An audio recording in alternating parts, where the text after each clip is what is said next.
And with Amonkhet Remastered now live, it's time to play Mono Black in Historic Ranked. What has changed since the previous Mono Black deck that I've listed before? Well, we have Thoughtseize now, and 4 copies of it at that. And we now have Dread Wanderer, which has proven to be a very good card in Pioneer, and I think it's going to be a very good card in Historic as well. I got a mix of removal. I like Eliminate, but I don't want to run 4 of these. And since there are quite a few Gollus decks in Historic right now, with Field of the Dead, I believe having a Legion's Landing is a quite good thing to have, because this allows you to get rid of pretty much all the tokens they put on the field. And in a pinch, you can also use this to get rid of some really good cards in the opponent's hand, like the Goblins and such. Anyways, with that said, I think this deck is ready for action. Let's just jump into some footage to see how this will run in a competitive setting.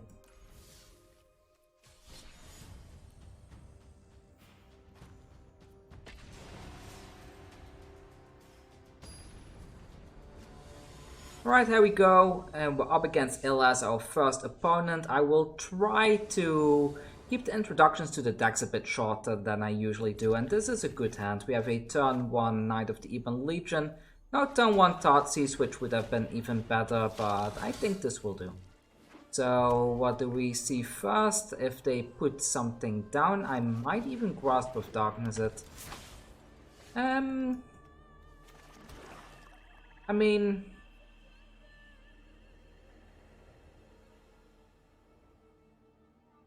yeah, let's wait a bit. I will probably Murderous Rider that next turn and put the Dread Warden down this turn instead. Let's attack in with the Knight and pass the turn. So something will likely get shocked off the board here, which is fine. And let's see what the opponent puts down next. Phyrexian Pyromancer, alright. Do they attack in? They do attack in. So in this case, I think another Dread Warden is good, and I believe it's better to get rid of this now.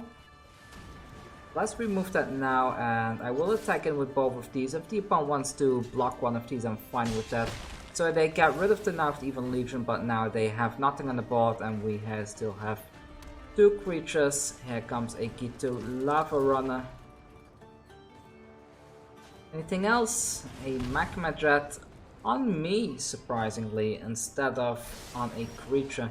I would have kind of expected this to come down on a creature instead, but oh well, that's their choice. So let's get rid of that Lava Runner right there. At the moment we draw into another card and we can get this Phyrexian onto the board, we're in a very good spot. So let's see what the opponent does next. They put Giganta into the hand. Come on, land off the top. Land off the top would be really good. Dread Wanderer is such a nice card, right? So, I think having a lifelinker is more beneficial here, so let's put this down. I could have Thoughtseized them, but oh well, I think this is the better option here. Down to 9, and now we will start gaining life back with the Murderous Rider. Giganta comes down onto the field, which isn't too great, but let's see. So yeah, let's remove this. Remove the Giganta and attack in with everything for 6 damage, plus we heal a bit, and we win that first game. So Mono Black is looking very solid against a Mono Red deck. That's very good to see. I mean, Mono Red is very oppressive in most meta games, so whenever you have a deck that can have a decent matchup against them is something I am a big fan of. I like Mono Black decks in general. I've liked them all the way since the Kamigawa blocks. I actually used to play a Death Cloud deck back in those days. Can you believe that? That was like the ultimate jank in my opinion at that point of time. We used to play quite a lot of multiplayer Magic in those days. Back in those days, you need to keep in mind there was no such thing as, Commander, so playing multiplayer with regular Magic decks was just the way to do things back in those days, but I still like it. I have fond memories of back then, so playing Black always makes me feel like I'm back 15 years in the past. playing in those times. Let's see, so they are going to fetch land. They don't think they have any ways of dealing with these things. It would be nice if they bounced one of these, waste one of the resources, but unfortunately they do not. So next turn there could be, Teferi is banned, right? So there's no chance of Teferi, that's quite good. What else can we see here? So okay, I can respect that. We are up against shrines by the looks of it. So I think getting the Phyrexian Obliterator down is very good there. It's a nice 5/5 blocker and it can't really deal damage to it because that puts them back quite a bit. Walls of Darkness not really going to be too great here, but luckily with these Castle Locthwains we will probably be able to draw some cards pretty soon. Let's put another castle down and attack in with all of these. Likely going to be seeing one of these things removed from the battlefield. Yeah, kind of to be expected. So that one is gone. Do they do another one? They could remove the Gutterbones as well. No, they do not. Well, in that case... I cannot do this. Return from the game from the battlefield. Anytime you could cast a sorcery, why can't I... I need one or fewer cards in hand. I see I haven't played with this in Pioneer yet, so I'm not really used to that particular card right there. Should I play this out as a creature? I mean, there is a high chance of a board wipe coming in, right? So maybe not. Let's just draw a card during their turn. Put a stop there. I think there's a Shatter the Sky coming down now. Or not, nothing is coming down. So we won game number 2 as well. And gaining back some ranks. I've been doing horrible in Standard. I don't know why, but they say that 70% of the metagame right now is mono red decks, but from what I've been seeing, I just keep facing control deck after control deck with my weird decks that are good against creature decks, so I'm happy to be back in Historic where I can actually make a difference. So let's see, so that was game number 2, let's move on to game number 3 then. So there we go, claim that prize and play. I would love getting a turn 1 Thoughtseize. I quite like the artwork that they put on this particular Thoughtseize. I believe it's the same artwork they had on the Masterpiece, so it's nice to see them reuse that. Up against Costa 93, and I mean I can keep it. 4 lands is a bit much, but we have a decent curve here, and maybe we can even Legions and a bunch of creatures out of the hand. Let's see if they are mono red. They are not mono red, so Legions and has to wait a bit if they play any creatures at all. White usually means they do play some creatures, right? So let's go in with the Gutterbones and pass the turn. And I drew another land. Not a fan of having 5 lands, but oh well, there we go. This is a good Legions and target. Let's do this now before they grow that thing. That way we can also have a look at the hand, see what's going on in there. Can we snatch another one? So we have Settle the Wreckage. Rata is probably coming down next turn, and Coco is back. Alright, so attacking with all of these for 4 damage, and here we go. Unfortunately, we need to play around the Coco now, which is not too great. I could shoot this off the field. Is that a good target?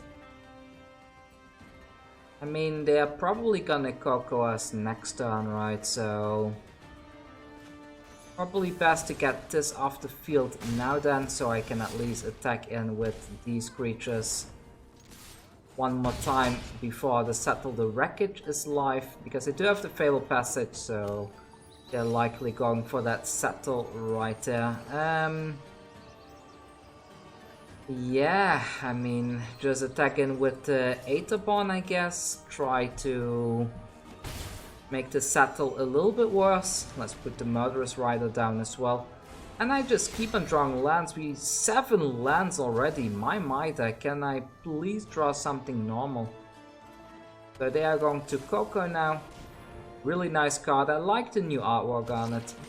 And they get They hit a lot. They had a lot of hits right there. That's quite good for them, I guess, but oh well.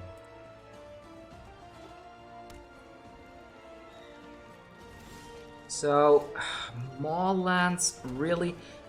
There's something with the shuffler, because sometimes these things are just absolutely unreal, aren't they?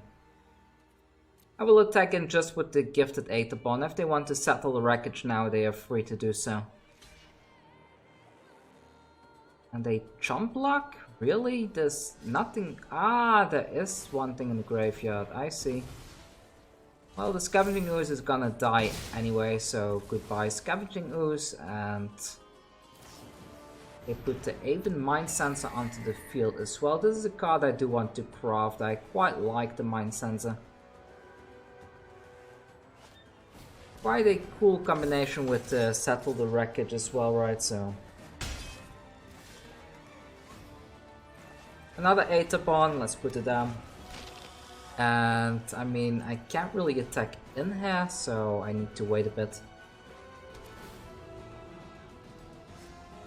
An Obliterator will be quite good. Having an Obliterator as a blocker is kind of good all the time, I guess.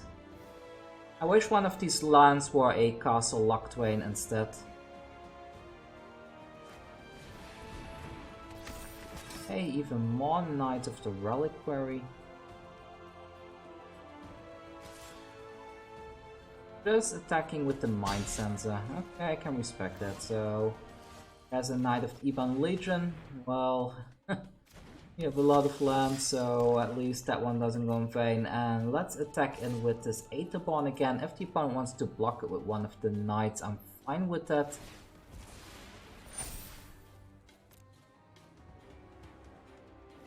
Okay. Alright then, that's a spicy deck. That's a really spicy deck. But fine, fine. We have the Knight of the Ebon Legion to protect us, which is quite nice. And the Field of the Dead is going to be generating quite a bit of value. I wish I had kept the Legion's End now to put an end to all these zombie tokens, but oh well, nothing much to do about that. I might as well call it. There's no way I'm gonna get past this ride, and we drew way too many lands, so let's just call it there and go to the next game, game number 4. Right, here we go, Airborne Man, our last opponent. We had a huge loss streak, not the greatest. Not much I could do about it, I'm afraid, but this hand looks decent. Let's see if it's any better this time.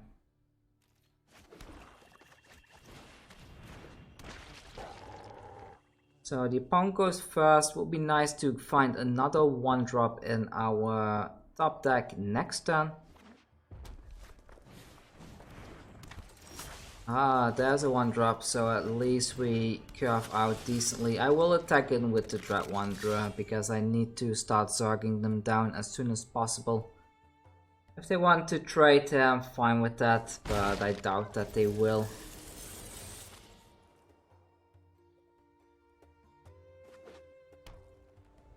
Knight is probably getting shocked off the field here, which is something I can't do much about.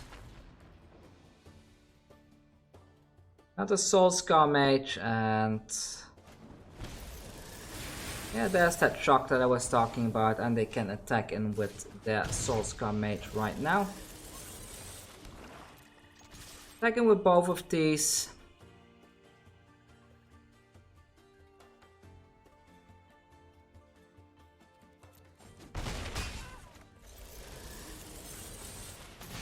Spawn of Mayhem should stop some damage from coming in.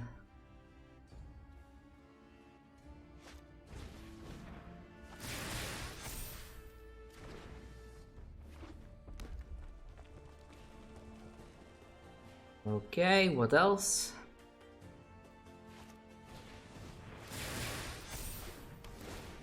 Okay, that's really good, and I see, so they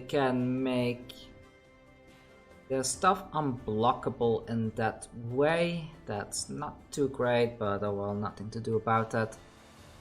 Are they gonna attack in with both creatures though? That's another question. I think since they are mono red burn, they probably will attack in with both things at once.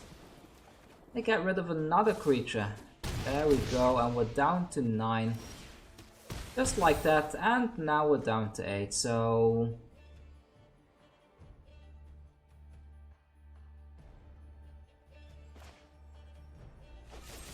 I need to get rid of this. And I guess I will attack in with the Spawn of Mayhem, keep this up as a blocker, and this puts them in lethal range next turn. But we are probably just losing this turn, right? I mean...